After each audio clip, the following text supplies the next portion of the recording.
Today I want to also talk about economic issues that didn't get enough attention in the debate the other night, and that's economic issues that have a direct impact on women and as a consequence have a direct impact on families. When it comes to the economy, it's bad enough that our opponents want to take us back to the failed policies of the last decade. When it comes to a woman's right to make her own health care choices, they want to take us back to the policies of the 1950s. This election is your chance to make sure that doesn't happen, Virginia. The decisions that affect a woman's health aren't up to politicians. They're not up to insurance companies. They're up to you. They're up to you. You deserve a president who will fight to keep it that way. That's the president I've been. That's the president I'll be if you give me a second term.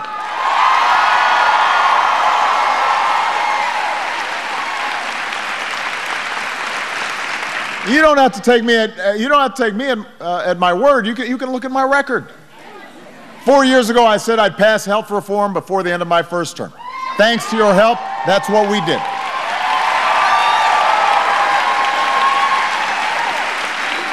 The new health care law helps make sure you don't have to worry about going broke just because you or a loved one gets sick.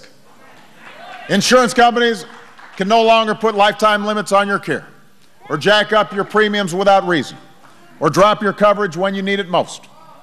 They can no longer discriminate against children with pre-existing conditions.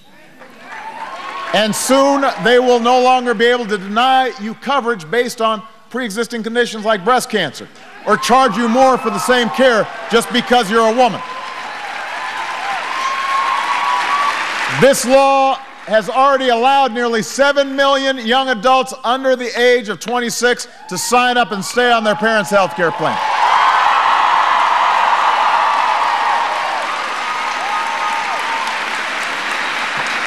It's already saved millions of seniors on Medicare hundreds of dollars on their prescription medicine. And millions of Americans have actually gotten a rebate from their insurance company if that company's, you got one? See?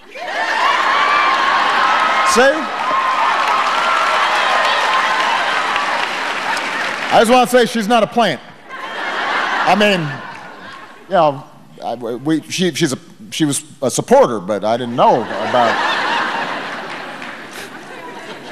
But you get a rebate if the insurance company spent too much money on administrative costs and CEO bonuses, and not enough on your health care.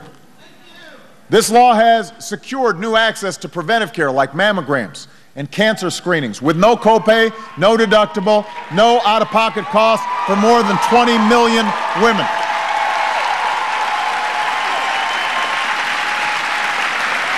And now most health plans are beginning to cover the cost of contraceptive care, which is vital for women's health. You know, doctors prescribe contraception not only for family planning, but as a way to reduce the risk of ovarian and other cancers. And it's good for our healthcare system in general, because we know the overall cost of care is lower when women have access to contraceptive services. Now, before this new law, many healthcare plans charged high deductibles or copays for these preventable services, or they just didn't cover them at all. According to one study, more than half of all women put off the care they needed because of that. How many of you have gone without the care you needed or the checkup you knew just because you were worried that the insurance copay would go too high and you couldn't afford gas or groceries or your kid's new soccer uniform? So you have had to make choices and sacrifices.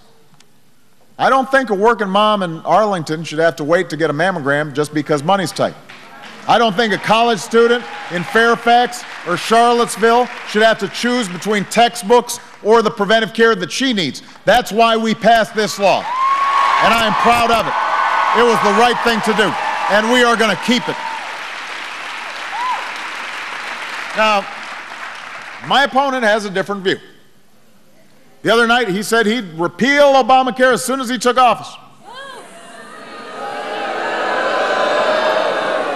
Don't boo. Vote. Vote. Vote. But after he said that, then he backtracked and said, no, wait, at least I'll make sure to cover folks with pre-existing conditions. And then I explained, well, actually, your plan doesn't do that. And then his campaign had to come out and say, actually, that's not true, our plan wouldn't do that. So Governor Romney was fact-checked by his own campaign. That's rough. That's rough.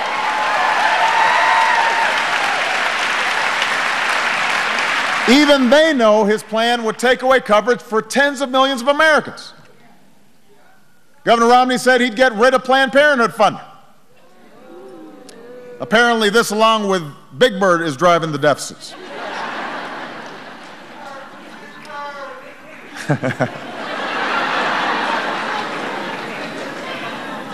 And he would have supported an extreme measure in Massachusetts that would have outlawed some forms of contraception. He joined the far right of his party to support a bill that would allow any employer to deny contraceptive coverage to their employees. I mean, think about that. Your boss telling you what's best for your health and safety. Let me tell you something, Virginia. I don't think your boss should control the care you get. I don't think insurance companies should control the care you get. I definitely don't think politicians on Capitol Hill should control the care you get. We've seen some of their attitudes. We've read about those. I think there's one person who gets to make decisions about your health care. That's you.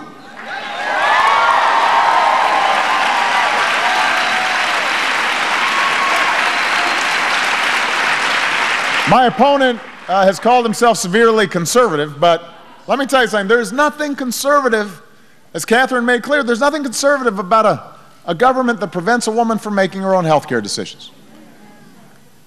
Now, Governor Romney talks about freedom, but freedom's the ability to determine the care you need when you need it. Freedom's the ability to change jobs or start your own business without the fear of losing your health insurance. Freedom is the knowledge that you'll no longer be charged more than men for the same health care or denied affordable coverage just because you've beat cancer. And at a time when women make up nearly half the workforce and an increasing share of family breadwinners, these are not just health issues or women's issues. These are economic issues that are vital and affect every family in America. They matter. Now, when a woman's the main breadwinner for a family but takes home less paid for the same work as a man does because she's a woman, that is not right.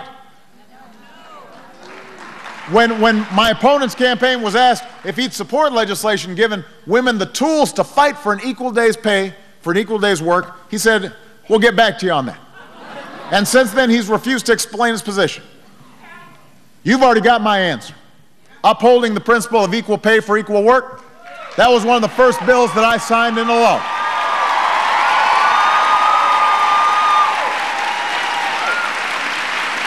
I've named two extraordinary women who understand these issues on the Supreme Court, the highest court in the land.